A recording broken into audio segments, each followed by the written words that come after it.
দক্ষিণ পূর্ব এশিয়ার উপর দিয়ে বয়ে যাচ্ছে প্রচণ্ড দাবদাহ। এরই মধ্যে অনুষ্ঠিত হচ্ছে বিশ্বের অন্যতম গণতান্ত্রিক দেশ ভারতের লোকসভা নির্বাচন। শুক্রবার দ্বিতীয় ধাপের নির্বাচনে ভোট দেন বেশ কয়েকজন তারকা। প্রচণ্ড গরম উপেক্ষা করে ভারতের লোকসভা নির্বাচনে ভোট দিচ্ছেন সাধারণ মানুষ। উৎসাহ উদ্দীপনার মধ্য দিয়ে বিশ্বের সবচেয়ে বড় গণতান্ত্রিক দেশের ভোট গ্রহণ হয়েছে। এ দফার নির্বাচনে হেভিওয়েট প্রার্থীদের ছড়াছড়ি রয়েছেন কংগ্রেস নেতা রাহুল গান্ধী, ড্রিম গার্ল হেমা মালিনী সহ বেশ কয়েকজন বিজেপি ও কংগ্রেসের ডাকসাইটে নেতা।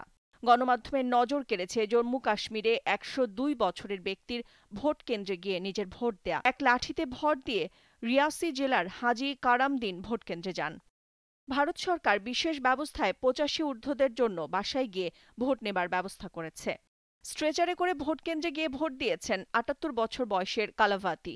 গেল মঙ্গলবার হঠাৎ অসুস্থ হয়ে হাসপাতালে ভর্তি হন বেঙ্গালুরুর এ নারী। অ্যাম্বুলেন্সে করে নার্সদের সহায়তায় ভোটাধিকার প্রয়োগ করেন তিনি। বেঙ্গালুরুতে ভোট দিয়েছেন কেন্দ্রীয় অর্থমন্ত্রী নির্মলা সীতারামন। সাধারণ মানুষের সাথে লাইনে দাঁড়িয়ে ভোট দেন তিনি। কর্ণাটকে ভোট দিয়েছেন জাতীয় ক্রিকেট দলের প্রধান coach mister dependable Rahul Dravid.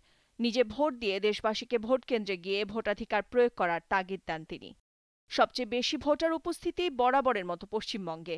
গেল ১৯ এপ্রিল লোকসভার প্রথম ধাপের নির্বাচনেও দিদির এ রাজ্যেই ভোটার উপস্থিতি সবচেয়ে বেশি ছিল। নাদিরা জাহান, দীপ্ত বার্তাকক্ষ।